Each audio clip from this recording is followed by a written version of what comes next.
Tem alguns dias que eu quero abordar esse assunto aqui, porque é uma notícia atrás da outra que vão se acumulando, mas hoje vou, enfim, abordar o tema da MC Pipoquinha. Se você não ouviu falar dessa menina aí, dessa funkeira, você vai ouvir hoje, porque ela tem, como eu falei, causado nos últimos tempos, tem imagens dela no palco simulando violação sexual, tem agora uma imagem recente, né, de alguns dias atrás, quando uma fã, uma espectadora do show, subiu até o palco e fez sexo oral nela e, sabe, chupou os seios dela. Tem cenas dela sendo levada pela galera, pela turma, espectadores, rasgando a roupa dela, ela totalmente nua, sabe, no meio da plateia. E alguns dias atrás ela apareceu ajoelhada no palco, falando o seguinte: vamos assistir esse vídeo aqui, porque isso vai nos ajudar a compreender para onde a gente vai. Então assistam.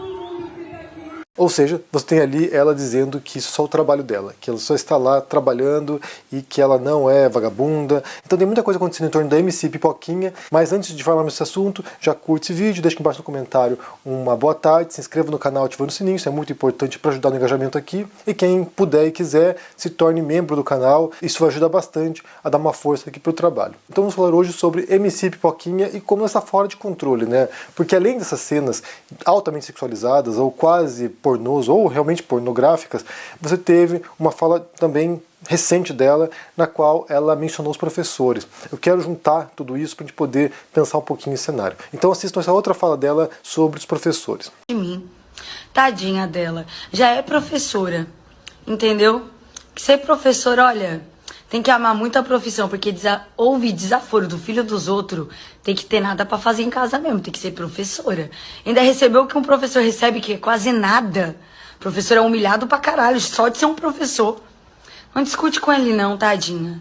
Discute não, que ela pode descontar raiva em você, mandando você fazer vários trabalhos e te reprovando na prova. E, coitada, deixa ela. Meu baile tá 70 mil. 30 minutinhos em cima do palco, eu ganho 70 mil reais.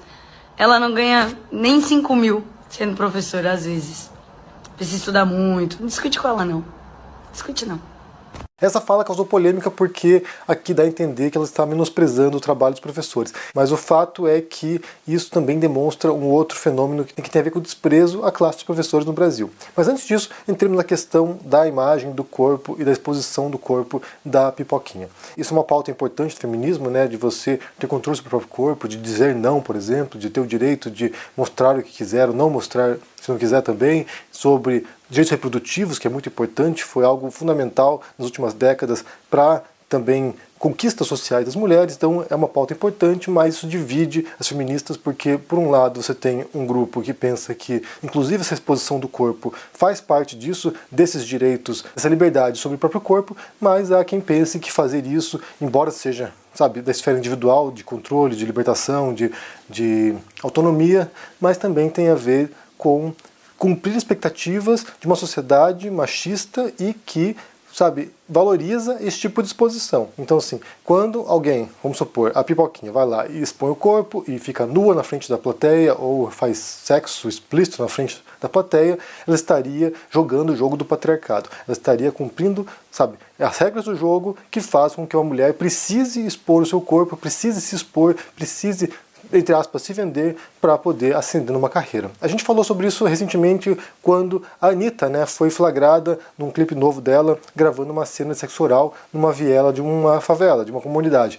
Então isso foi um tópico que foi levantado, até que ponto que essas mulheres que parecem independentes, que parecem autônomas, que parecem empoderadas, elas não estão simplesmente fazendo o jogo desde sempre, né, que é o jogo da exposição do corpo, do uso de sua imagem, em vez de outros atributos que poderiam ser muito mais interessantes em longo prazo. E aqui a gente retorna, né? Basta pensar na história de Hollywood, de inúmeras atrizes que tiveram que fazer o tal teste do sofá, né? Ou seja, se relacionar com produtores, com diretores de cinema, com outros atores famosos para poder ascender na carreira, para poder subir na carreira.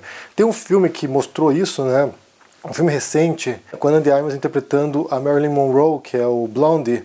É um filme meio ruim, não é um filme muito agradável de assistir, não. Ele é um filme meio caótico, assim, um filme meio desconexo, mas mostra justamente isso. No começo da carreira da Marilyn Monroe, ela tendo que dormir com um produtor, se não me engano, para poder se tornar uma estrela de cinema. Então, assim, a gente sabe que isso aconteceu, né? Isso é notório na história da produção cultural, na história da cultura de massa, da indústria cultural, porque várias atrizes, várias cantoras, inclusive, sofreram abusos para poder avançar nas suas carreiras. Então, você perceber uma cantora, uma funkeira nesse caso, fazendo isso, não me parece que seria um grande avanço em relação a outros momentos recentes da história da cultura, quando mulheres fizeram isso, sabe, usaram seus corpos para poder ter algum tipo de benefício. Para mim, né, vendo assim desse modo, não parece que é autonomia, me parece justamente o contrário, me parece que é submeter às regras do jogo. Daí tem aquela cena, né, que eu mostrei no começo, dela ajoelhada, falando que ela não é vagabunda, e aí outras funkeiras vieram responder dizendo o seguinte: calma aí, minha filha, você aí começou a carreira tem pouco tempo aí, já tá chorando, a gente que começou anos atrás, foi muito mais difícil, a gente tinha uma reputação, sabe, a gente era atacado na comunidade, então assim, você aí pegou tudo mastigado, já pegou o caminho trilhado, você não está enfrentando grandes desafios, porque nós, no passado, tivemos que abrir esses caminhos. E aí é uma coisa curiosa, né? Porque até alguns anos atrás, talvez até uns, sei lá, uns 10, 15 anos atrás, era quase senso comum criticar o funk, né? Pela exposição dos corpos, pelas letras que são sexualizadas, como isso impactaria crianças das comunidades, como isso sexualizaria crianças e adolescentes, e me parece que hoje em dia já não é mais apropriado fazer isso. Me parece que hoje, se alguém vem criticar o funk ou outras expressões culturais da periferia, isso demonstraria um certo elitismo, isso demonstraria preconceito. Mas eu acho que vale criticar em certos aspectos, não é, toda forma de produção cultural pode ser criticada sob certos olhares, então a gente poderia sim criticar o funk por esse tipo de uso do corpo, da imagem, do sexo para vender, para, sabe, atrair audiência. Então sim, a gente pode criticar e não há nenhum problema nisso. Daí isso que já nos serve de gancho para o segundo tema, que tem a ver com a fala dela sobre os professores, sobre as professoras nesse caso, né, que um aluno de uma escola parece que bateu boca com a professora por causa da MC Pipoquinha, então assim, deve ter entrado tópico em alguma aula, alguma coisa assim, e a professora deve ter criticado a Pipoquinha, e aí ela fala para ele não brigar com a professora, não discutir com a professora, porque ela tem poder sobre ele, ela pode prejudicá-lo nas notas ou não, então era para ignorar isso, e ela fala sobre o salário, né, o salário dos professores e quanto ela ganha por show. O fato é que isso é um outro aspecto que também chama atenção, né, quando você tem uma classe de professores, que é uma classe que é essencial, sabe, na sociedade, são as pessoas que estão educando seus filhos, os nossos filhos para o futuro, e você tem a Pipoquinha, por exemplo, fazendo um show e ganhando, sabe, em um show o que um professor ganha no ano inteiro. Então essa é uma questão, sabe, que incomoda. Claro que a gente sabe que isso acontece, né? A gente não pode esperar que o mundo seja justo, porque não é justo, o mundo é totalmente injusto. Você tem um jogador de futebol que ganha milhões, enquanto você tem, sabe, um enfermeiro que não ganha tanto assim. Então há uma desproporção aí em termos de prioridades de remuneração, dependendo da profissão, mas o fato é que realmente é desestimulante pensar nisso, né? Você pensar em alguém como ela, que basicamente, sabe, está fazendo uma pornografia no palco, como isso dá visibilidade para ela, dá muito dinheiro para ela, enquanto que um professor em sala de aula está ralando, tendo que lidar inclusive com alunos que desafiam a professora ali, como parece ser esse caso aí. Eu penso o seguinte, porque assim, eu venho de uma família de professores, né? Minha mãe é professora aposentada, minhas tias são professoras, eu me formei professor, né? Então, assim, fiz filosofia, fiz licenciatura, então minha trajetória, seria meu caminho natural ir para a sala de aula, e eu não fui por várias razões, e uma delas justamente por causa dessa desvalorização e porque eu sentia que seria um espaço no qual eu não poderia desenvolver de maneira apropriada minhas capacidades, minhas habilidades, o que é muito triste, porque na verdade deveria ser um espaço no qual o professor, além de dar aula, poderia também se aprimorar, continuar na sua formação, continuar em progressão de conhecimento, mas não é o que acontece, né? Pega um cara que trabalha 3 períodos, por exemplo, na escola, quando que ele vai poder fazer um mestrado ou um doutorado, vai poder, saber se qualificar? Não vai poder, ele vai se formar, vai para a sala de aula e vai lá passar o resto da vida dando, 40, 60 horas de aula por semana, e isso é brutal, isso é de, triturar uma pessoa. Então a gente sabe que no Brasil é uma categoria bem abandonada, bem negligenciada.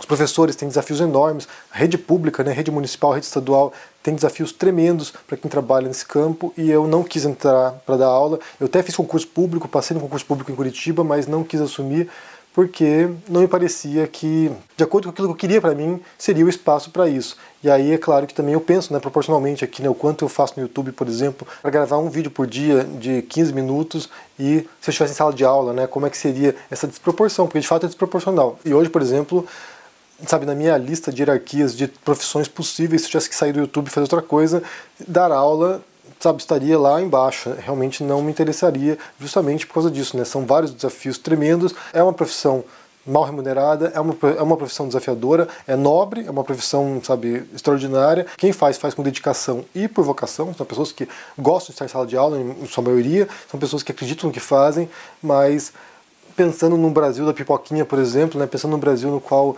uma cantora faz sexo no palco com uma fã, né, com uma espectadora, e ganha 70 mil reais para estar ali, 2 horas de show, sei lá, desanima mesmo, e eu compreendo você, professor, aí, que, fica chocado com essas coisas. Então, assim, não sei qual foi o teor do debate entre a professora e o aluno, mas tem grandes chances de eu estar mais alinhado com a visão do professor do que do aluno. E isso não vale apenas para professores, né? Vale também para cientistas, para pesquisadores, para profissionais do conhecimento no Brasil, que são muito valorizados. Durante esse governo Bolsonaro aí foi um sucateamento geral, muita gente foi embora do país por causa disso, que simplesmente não tinha mais condições de se manter ou de continuar suas pesquisas. Então, é um cenário bem perverso e bem desafiador e bem desanimador. Eu quis aproveitar esse vídeo aqui sobre a pipoquinha para falar de alguns temas, um deles sobre essa exposição da imagem, como é que você entende isso, como é que você vê isso, se você viu essas cenas da pipoquinha recentemente, né, pelada no meio da audiência, ou de sexo no palco, ou de simulação de estupro também, que já foi feito, né,